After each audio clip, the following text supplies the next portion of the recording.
kind of sensors. Okay, so because you need only a small quantity, and okay, so until say nano was say for so the simplest sensor you can use is pH paper.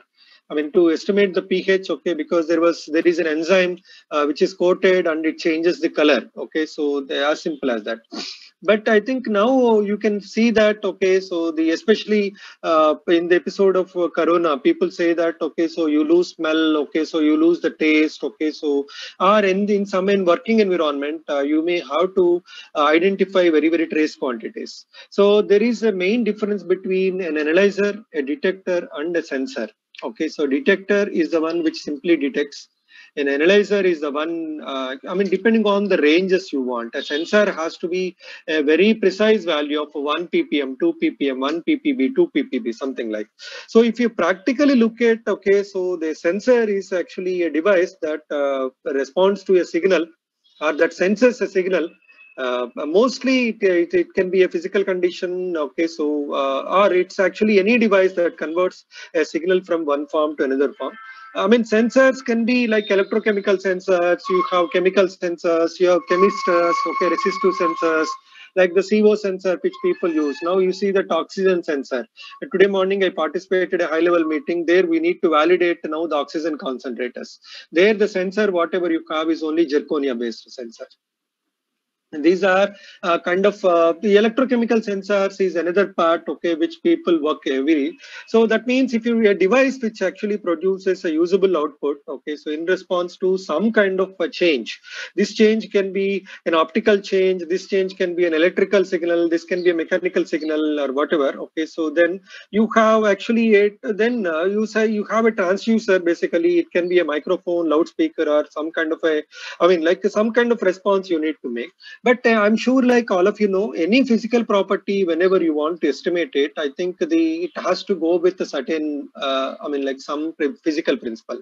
It can be based on the current measurement, based on the Ampere's law, or it can be, for example, okay, Curie's law. There is a sudden transition when a ferromagnetic substance loses its, I mean, like ferro behavior, it becomes a paramagnetic.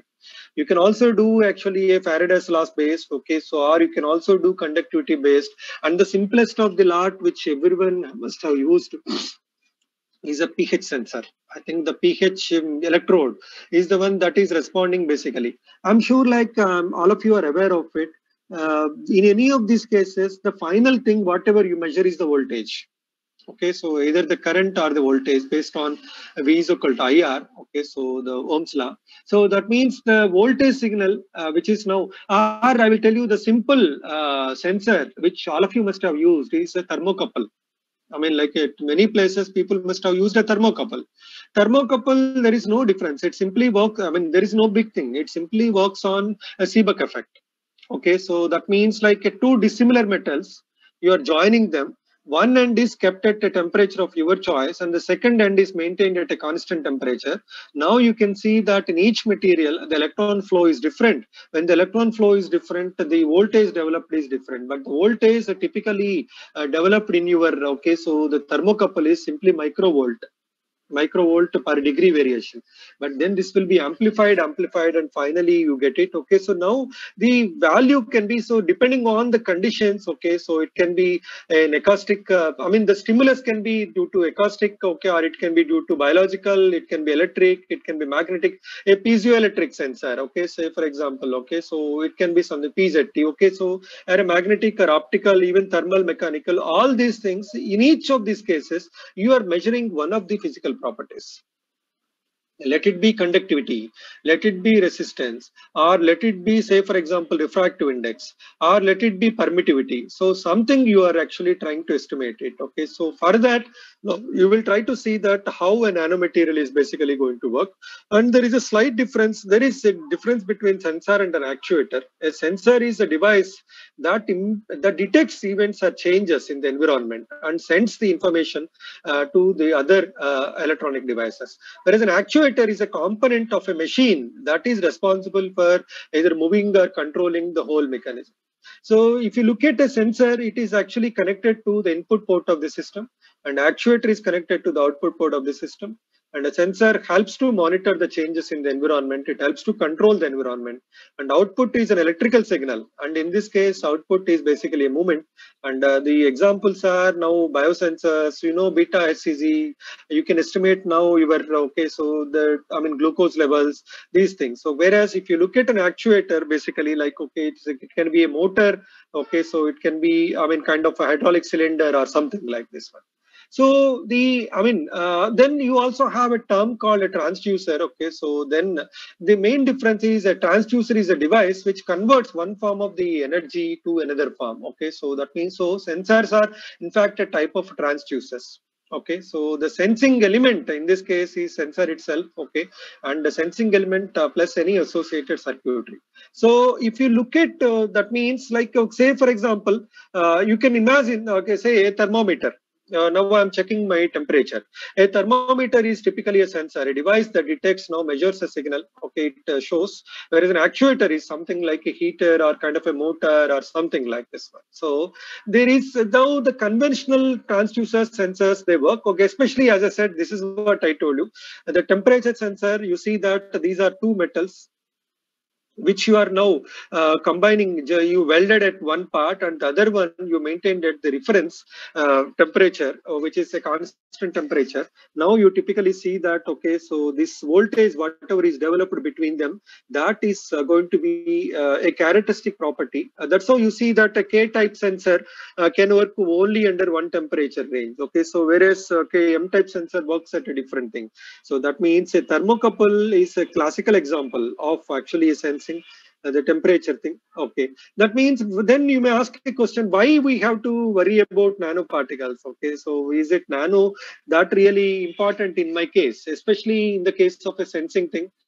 One question we all know that is the particles that are smaller than the characteristic. So they at one particular regime called nano regime, they display enormous difference with respect to the chemistry and physics. So this is something which I can make use of it.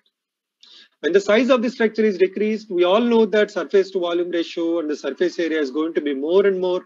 Initially, it facilitates the adsorption. So this is one part. The reduction in the size of the sensing part, transducer in sensor is important. Since the nanomaterial deals with this kind of improved features, a new device, can be built easily to understand this phenomena. Say for example, I need to see the resistivity change.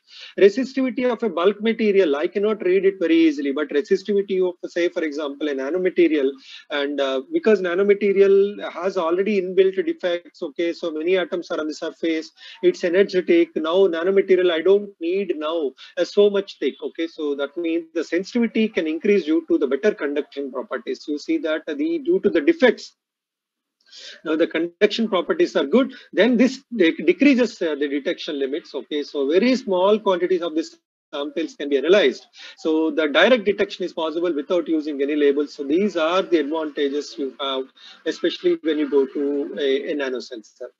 That means now nanosensor, depending on the recognition mechanism or the transducing mechanism, you have several variants. So especially when you are trying to look at an especially in this case, you have a rapid antigen test, you are going to do it. There are two ways to do even now for the corona testing. One is an RT-PCR, so another one is basically so antibody antigen or like the rapid antigen test. So that means you have an antibody antigen kind of interaction you do. You can also develop enzymatic, you can develop biomimicking. So then you can use them in various then the transducing can be the changes in the optical properties. It can be luminescence, it can be absorption, it can be fluorescence. So it can be a mass change. So you have an inbuilt microbalance. You can also estimate through conductometry, amperometry, potentiometry. They go towards electrochemical sensing mechanism. So these kind of things. So you can, there is a procedure for representation of recognition. What changes you are recognizing with respect to the nanosensor. Especially, I can talk about the gas sensors because these are the things which you can easily do it in the labs. If you submit a proposal for 4 to 5 lakhs, I think you will be able to do the gas sensing in the labs. So the gas sensings they are basically called chemical sensors, or they are called chemistors, because in most of the cases you are estimating the resistance change. Gas sensor measures the concentration of a gas, because you see that any oxide you have. So I mean, I can show you examples. Okay, so any oxide like you are prepared by combustion method, some titanium dioxide, argument sake some zinc oxide, argument sake tin oxide. Tin oxide is kind of a known material basically for carbon monoxide sensor, because see there are only two options available for any kind of sensing in the case of I mean like the gas sensors. Either the substrate or the molecule undergoes oxidation or the molecule undergoes reduction. If the molecule undergoes oxidation, that means what? Electrons are being withdrawn from the molecule. That means what? The conductivity has to increase for the base material.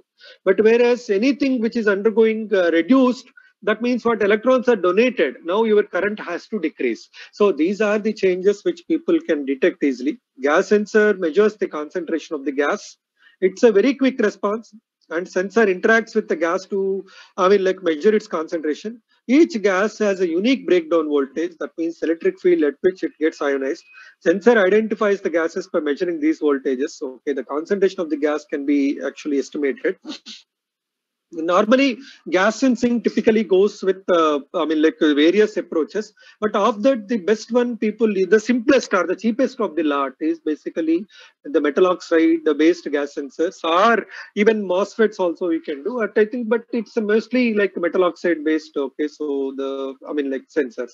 If you look at metal oxide based sensors, okay, they are known as chemistors. The detection principle is the kind of a resistive, is the change of the resistance.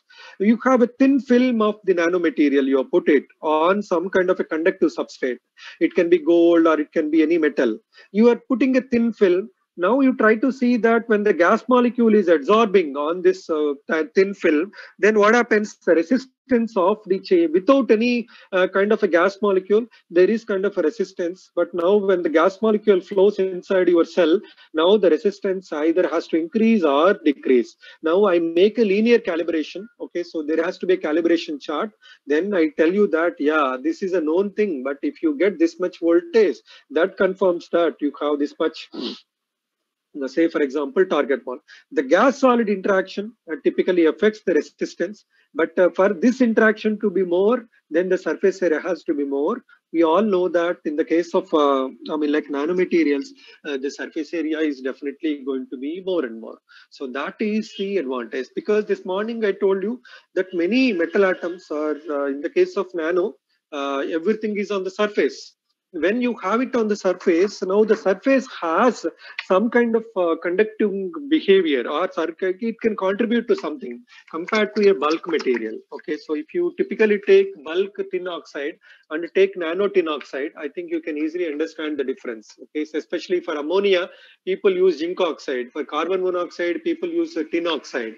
So these kind of things. That means you can also broadly, with your engineering understanding, you can actually make it in two different ways. Either an N-type material or kind of a P-type material. If you have an N-type material, the majority carriers in N-type material are electrons. So that means what? Okay, the electron donation can happen. That means that the molecule typically can undergo reduction, because now the material can donate the electron. Whereas in the same fashion, now you have a P-type material.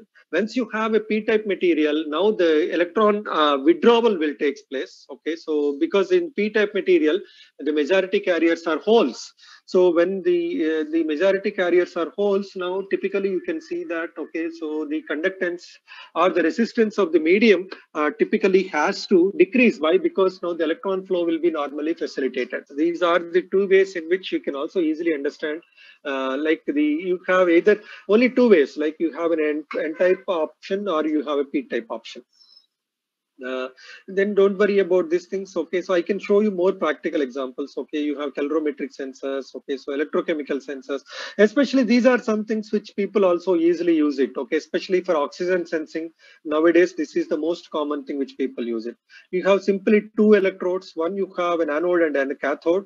Anode is responsible for the oxidation process that normally leads to the current. Okay, as a result, current is created and positive ions flow from cathode to the negative ion. Okay, so I mean, like electrochemical sensors, electrochemical gas sensors, these are the things which people use it.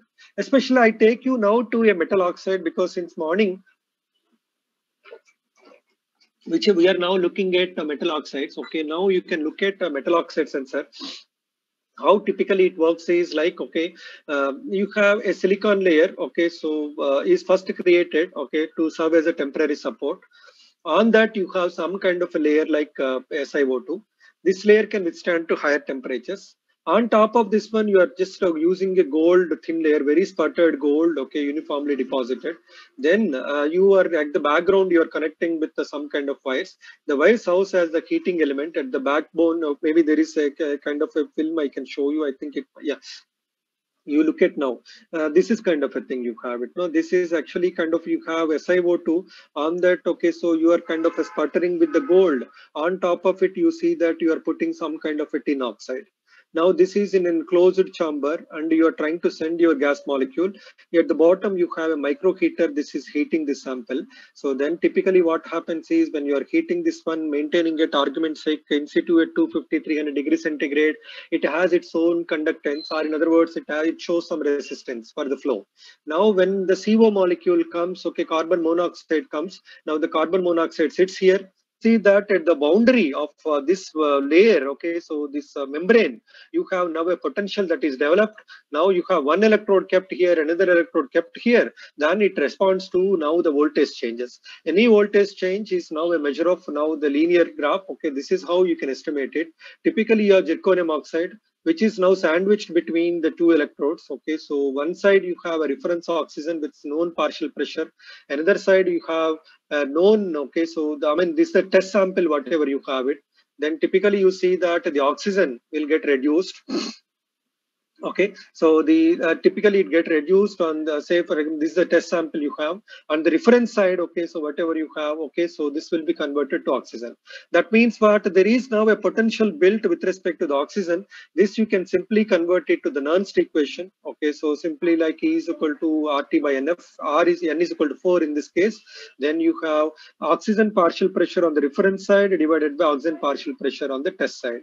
That means it automatically develops some voltage. I have 1 ppm, this reference is constant. I have 10 ppm, 20 ppm, 21% versus 20.9%.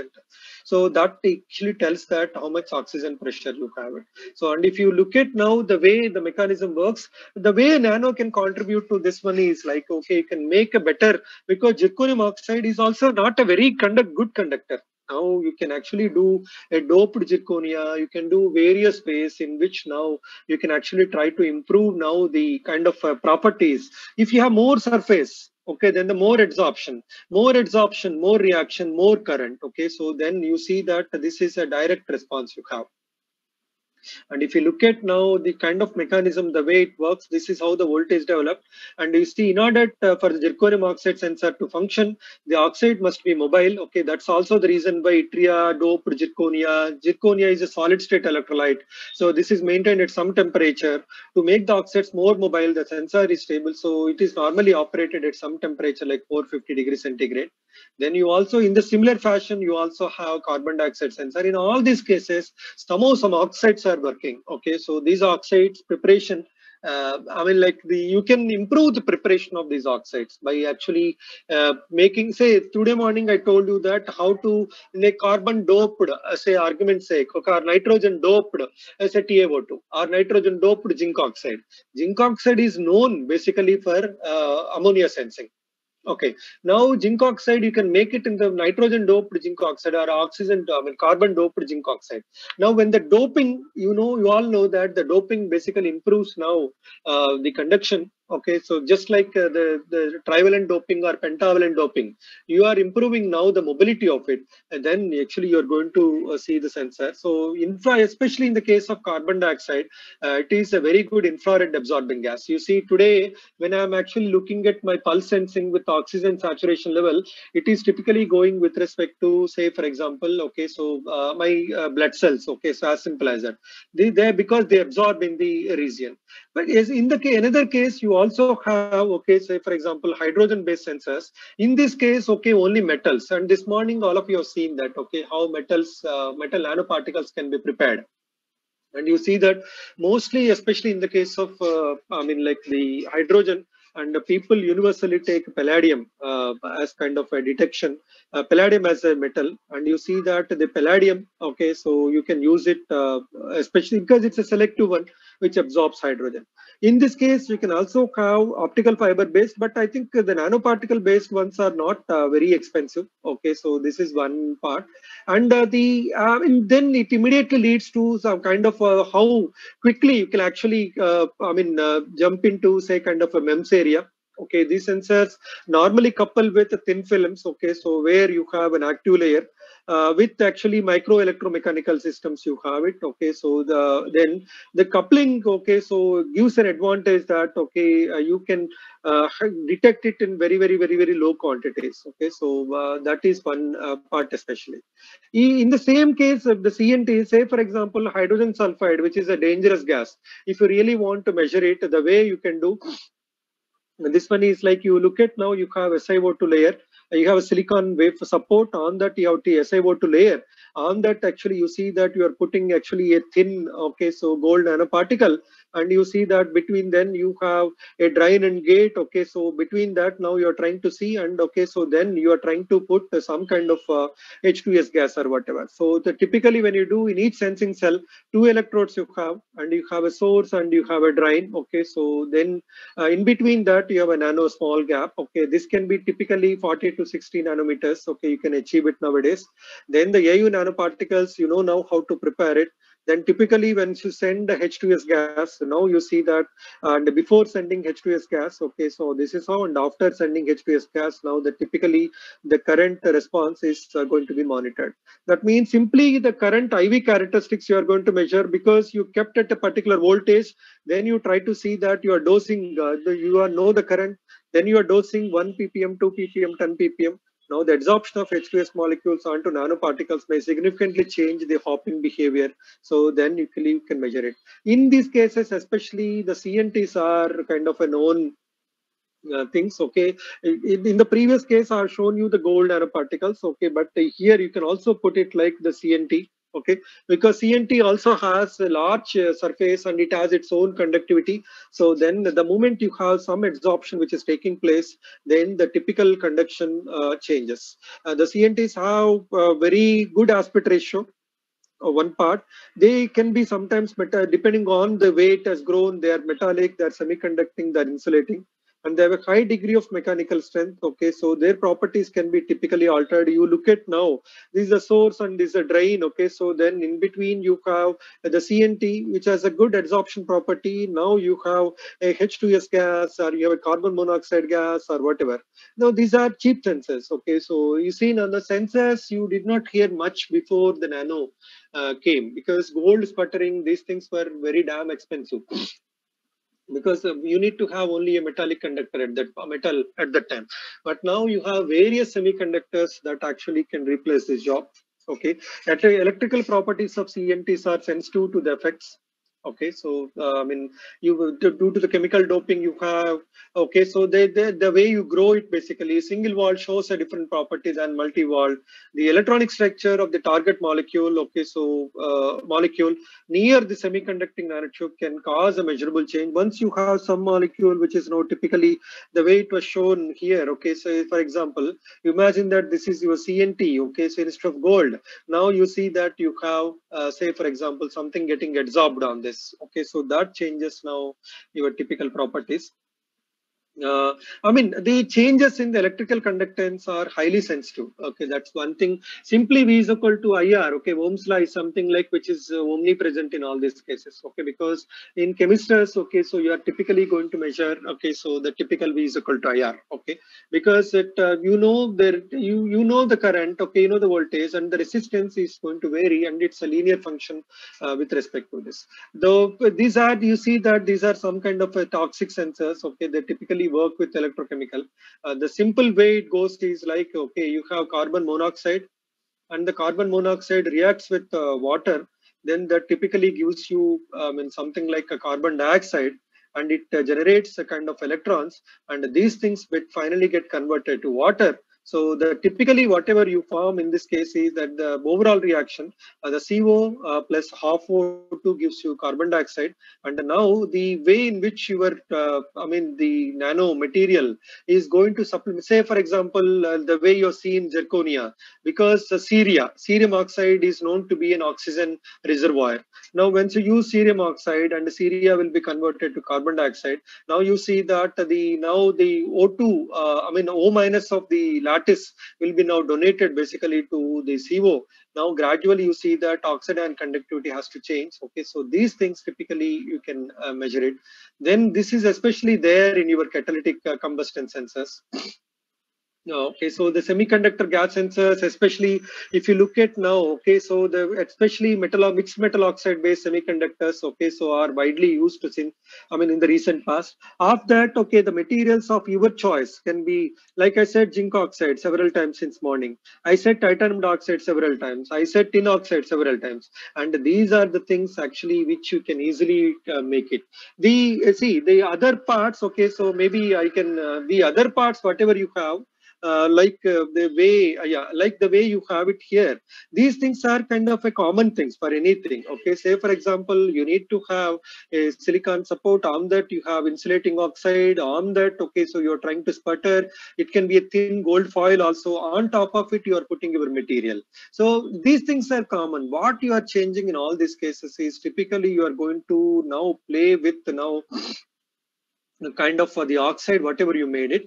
And you all know that in all these cases, I think it has to pass through the horizon. This is one part which you have to ensure. That's how in all these cases, one biggest advantage, okay, so you can actually find it.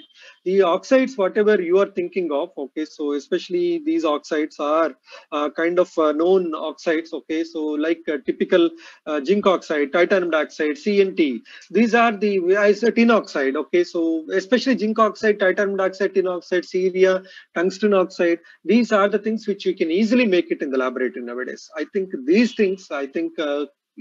That's how sensors and actuators. Okay, so 5 years back, okay, the impact factor of the journal was only kind of around 1 to 2. I think now the sensors and actuators, the impact factor is at least like maybe 6 plus or 7 plus, because the kind of variations you can bring in all these cases, ultimately you are looking at, okay, so kind of your objective basically in all these cases is like, okay, you need to look at the two combinations. You are only trying to look at kind of an n-type material or a p-type material. So if you look at your TiO2, this kind of materials, they're n-type materials, their typical majority carriers are electrons. Okay, so you have it. So in the same way, like you have p-type material, and typically you can go with like mixed metal oxides. It can be TiO2 based or it can be tin oxide. For that, you need to know how to make these materials. You typically see that now you look at for an n-type material, the majority carriers are electrons. If the electrons are donated, then what should happen? The conductance should decrease. That means like, okay, so the resistance should increase. That's what actually you're going to measure it. Whereas in the p-type material, the majority carriers are now kind of photons, okay, the kind of holes. Now it will attract the electron. Okay, so this can donate the electron. Okay, so whereas this can actually accept the electron. So once the electron is accepted, okay, so then you can measure the proportional changes. I think these are some things I think which you can easily do it in the labs. Okay, so you can synthesize them, you can characterize them, you can study for adsorptions. Okay, so you can study for photocatalysis, you can study for hydrogen production. So then you can contribute to the composites. Okay, so these kind of things probably you can do it.